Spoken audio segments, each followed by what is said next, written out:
अस्सलाम वालेकुम। जहांज़ेब अब्बासी एक नए प्रोग्राम के साथ हाज़िर है। दो मौज़ूआत जिसके ऊपर बात करेंगे। एक तो मामला ये है कि पाकिस्तान तहरीक इंसाफ और मुस्लिम लीग नून के दरमियान मुज़ाकरात के मामले के ऊपर एक बड़ी डेवलपमेंट है, उस पर डिस्कशन करेंगे। और फिर दूसरा अहम मामला है जो अदलिया की जानिब से एग्जेक्टिव मामलात में मुदाखलत की जा रही है। इस मामले पे काफ़ी ज़्यादा तनकीद हो रही है और वो क्रिटिसिज़म दुरुस्त भी है। अदलिया को जो एग्जेक्टिव के अमूर हैं, जो हकूमती अमूर हैं, जो पॉलिसी मेकिंग इश्यूज़ हैं, उसमें मुदाखलत जो है, ये हमने माजी में भी देखा कि इस मामले पे जब जब मुदाखलत हुई उसकी वजह से मुल्क को नुकसान हुआ, चाहे वो मुआशी तौर के ऊपर नुकसान हो या सियासी तौर के ऊपर भी जो है वो हुकूमतें उससे कमज़ोर हुईं। लाहौर हाई कोर्ट में जस्टिस नज़र अकबर साहब के पास एक केस था और वो केस कुछ और था, और उस केस में उन्होंने जो स्टूडेंट्स को मोटरसाइकिल बांटने का जो मामला था, कुछ ई बाइक्स भी थी, कुछ पेट्रोल पर चलने वाले मोटरसाइकिल हैं जो स्टूडेंट्स को देने का एक पॉलिसी मुतारिफ़ करवाई गई पंजाब हुकूमत की जानिब से। वज़ीर आला पंजाब मरीम नवाज़ साहिबा के ने वो पॉलिसी मुतारिफ़ करवाई, तो इसके ऊपर पीर तक इस पूरे प्रोसेस को लाहौर हाई कोर्ट ने रोक दिया है। अच्छा, नज़र अकबर साहब, जहाँ तक मुझे याद पड़ता है, आपको याद होगा, एक स्पेशल बेंच बना था परवेज़ मुशर्रफ के ऊपर गद्दारी का मुकदमा चलाने के लिए। तो वो जो ट्रायल चला था स्पेशल कोर्ट का, उसमें भी ये बतौर मेंबर उस 3 रुकनी बेंच का हिस्सा थे। तो इसमें उन्होंने पीर तक इस पूरी हुकूमत की जो पॉलिसी है इसको रोक दिया है, और साथ एक ऑब्ज़र्वेशन दी जिसके ऊपर काफ़ी ज़्यादा तनकीद हुई। उन्होंने कहा कि जो स्टूडेंट्स को मोटर बाइक्स दी जा रही हैं, इसकी वजह से वन व्हीलिंग होगी और वो स्टूडेंट्स जो हैं वो लड़कियों के कॉलेज की तरफ जाएंगे। तो इसके ऊपर काफ़ी ज़्यादा क्रिटिसिज्म हुआ और इस ऑब्ज़र्वेशन को मायूब समझा गया, और ये कहा गया कि इस तरह की ऑब्ज़र्वेशन जो है वो जुडिशरी को नहीं देनी चाहिए। ये कोई अच्छी रिवायत नहीं है कि एक तो हुकूमती अमूर, हुकूमती पॉलिसीज़ में इस तरह से मुदाखलत करना, और फिर उसके साथ साथ दूसरा अहम मामला ये है कि ये केस कुछ और था, और क्या इस मामले पे कोई हाई कोर्ट ने कोई सो मोटो ले लिया है? ये बड़ा अहम सवाल है जो हमें पीर के दिन होने वाली जो अदालती प्रोसीडिंग है उससे क्लियर होगा। वैसे एक चीज़ यहाँ पर ये भी क्लियर कर दें कि अब तो चीफ जस्टिस ऑफ पाकिस्तान भी अकेले जो है वो अस्कुद नोटिस नहीं ले सकते।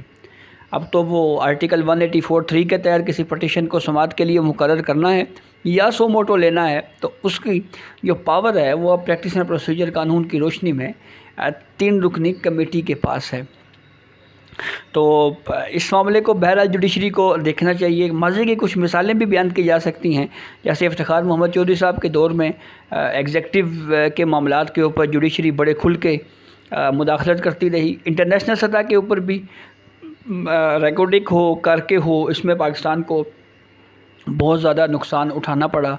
एक तवील कानूनी जंग लड़नी पड़ी, कहीं पे मिन्नत समाजत की गई, उसके बाद जो बैनुल-अक़वामी सतह के ऊपर जुर्मानों से पाकिस्तान बड़ी मुश्किल से बचा। कुछ सफारती ताल्लुकात इस्तेमाल किए गए, कहीं पर रिक्वेस्टों पर रिक्वेस्टें की गई, कोई कानूनी जंग लड़ी गई। फिर उसके बाद मुल्क की सतह के ऊपर भी जो है वो इन्वेस्टर अनसिक्योर हुआ और उसकी वजह से लॉस हुआ। तो फिर उसके बाद साकिब निसार का दौर था, वहाँ पे भी पॉलिटिकल इंजीनियरिंग की गई, और जिस तरह से जो है वो हर हुकूमती मामले के ऊपर जो है वो इंटरफेरेंस की जाती रही, मुदाखलत की जाती रही। PKLI का हमारे सामने है, एक बहुत अच्छा प्रोजेक्ट था, लेकिन वो साकिब निसार साहब की वजह से जो है वो उसका क्या हाल हुआ। और फिर बाद में ख़बर आई कि साकिब निसार साहब के जो भाई हैं वो कमीशन लेके जो है वो किडनी पेशेंट्स को जो है वो इंडिया भेजते हैं। तो ये भी काफ़ी ज़्यादा इस पे ऊपर बातचीत वायरल हो चुकी है। तो कहने का मतलब ये है कि एग्जेक्टिव मामलात में जो हुकूमती अमूर हैं, जो हुकूमती पॉलिसीज़ हैं, उसमें जुडिशरी ने जब जब इंटरवीन किया, मुल्क के लिए कोई अच्छा साबित नहीं हुआ। दूसरा अहम मामला जो मैंने स्टार्ट में आपको बताया था मुज़ाकरात के हवाले से, DG ISPR की प्रेस कॉन्फ्रेंस के ऊपर काफ़ी ज़्यादा डिस्कशन भी हुई, कुछ तनकीद भी हुई, लेकिन वन लाइनर अगर हम उसमें से PTI के हवाले से या दीगर पॉलिटिकल पार्टीज़ के हवाले से बात करें, तो एक चीज़ हमें उससे बिल्कुल क्लियर हुई کہ DGISPR نے یہ ضرور کہا ہے اپنی پریس کانفرنس میں کہ پاکستان تحریک انصاف کو اگر مذاکرات کرنے ہیں تو وہ پولیٹیکل پارٹیز سے کریں، پولیٹیکل سٹیک ہولڈر سے کریں. یعنی ISPR کا یہ کہہ رہا ہے کہ اگر آپ نے بات چیت کرنی ہے تو پاکستان مسلم لیگ نون کے ساتھ کریں، یا اگر آپ نے بات کرنی ہے تو آپ پاکستان پیپلز پارٹی کے ساتھ کریں، دیگر جو پولیٹیکل فورسز ہیں، جو سیاسی جماعتیں ہیں، آپ ان کے ساتھ بات کریں. اچھا، اس معاملے کے اوپر رانا ثناء اللہ کی جانب سے کل ایک ٹی وی ٹاک شو میں بیٹھ کے انہوں نے یہ کہا کہ ہم تو مذاکرات کے لیے تیار ہیں اور ہمیں پاکستان تحریک انصاف کے ساتھ مذاکرات کے معاملے کے اوپر کوئی مسئلہ نہیں ہے، اور ہم بھی یہ چاہتے ہیں کہ یہ جو پولیٹیکل پروسیس ہے یہ آگے چلنا چاہیے، مذاکرات ہونا چاہیے، مذاکرات ہی اس معاملے کا حل ہے. تو اسی معاملے پہ اب کنٹینویشن اور اس کی لیٹسٹ ڈیولپمنٹ یہ ہے کہ تھانہ کوثر اسلام آباد میں فواد چودھری کے اوپر اداروں کو بغاوت پہ اکسانے کا ایک کیس جو ہے وہ FIR درج تھی، اور اس معاملے کے اوپر ٹرائل کورٹ میں کیس چل رہا ہے لوئر جوڈیشری میں. آج فواد چودھری وہاں پہ پیش ہوئے. پروسیڈنگ تو خیر نہیں ہو سکی، 4 جون تک اس کیس کی سماعت ملتوی ہو گئی کیونکہ وہ نئے جج اپوائنٹ نہیں ہو سکے ابھی تک. تو بہرحال وہاں پہ فواد چودھری نے میڈیا ٹاک کرتے ہوئے ایک تو انہوں نے یہ کہا کہ شہباز شریف کے ہاتھ میں کچھ بھی نہیں ہے، اور میاں محمد نواز شریف کی کافی تعریفیں کی انہوں نے. اور فواد چودھری نے یہ کہا کہ نواز شریف جو ہے وہ تو 1985 سے پالیٹکس میں ہیں، اور اگر جو سیاسی ماحول ہے وہ اگر بہتر ہو سکتا ہے تو وہ میاں محمد نواز شریف کی ذریعے ہو سکتا ہے.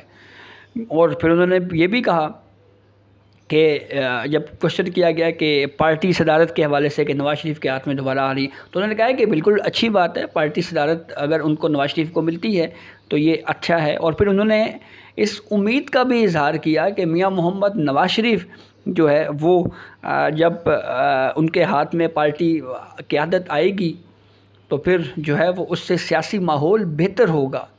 اور پھر انہوں نے یہ بھی کہا جی کہ شہباز شریف کے ہاتھ میں اس پوری صورتحال میں کچھ نہیں ہے. تو بہرحال ایک چیز بہت تیزی کے ساتھ یہ فیل کی جا رہی ہے کہ پاکستان کی جو سیاسی طور کے اوپر منظرنامہ ہے وہ بہت تیزی کے ساتھ تبدیل ہو رہا ہے. ہمیں کچھ چیزیں بہت تیزی کے ساتھ تبدیل ہوتی ہوئی نظر آ رہی ہیں.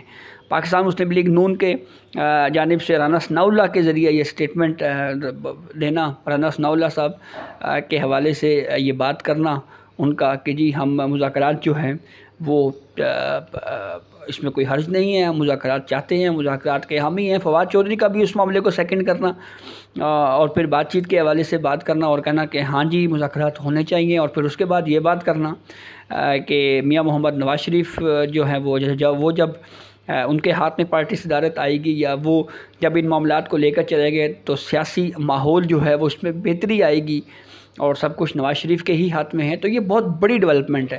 تو یوں لگ رہا ہے کہ آنے والے چند دنوں میں نہ صحیح لیکن چند مہینوں میں ہمیں کوئی بہت بڑا بریک تھرو ہوتا ہوا نظر آ رہا ہے، اور ہو سکتا ہے آنے والے کچھ ماہ میں ایک بہت بڑی کوئی ملاقات کی بھی خبر ہمارے سامنے آئے. تو یہ اب تک کی اپڈیٹ تھی جسے ہم نے آپ کو آگاہ کیا. بہت شکریہ.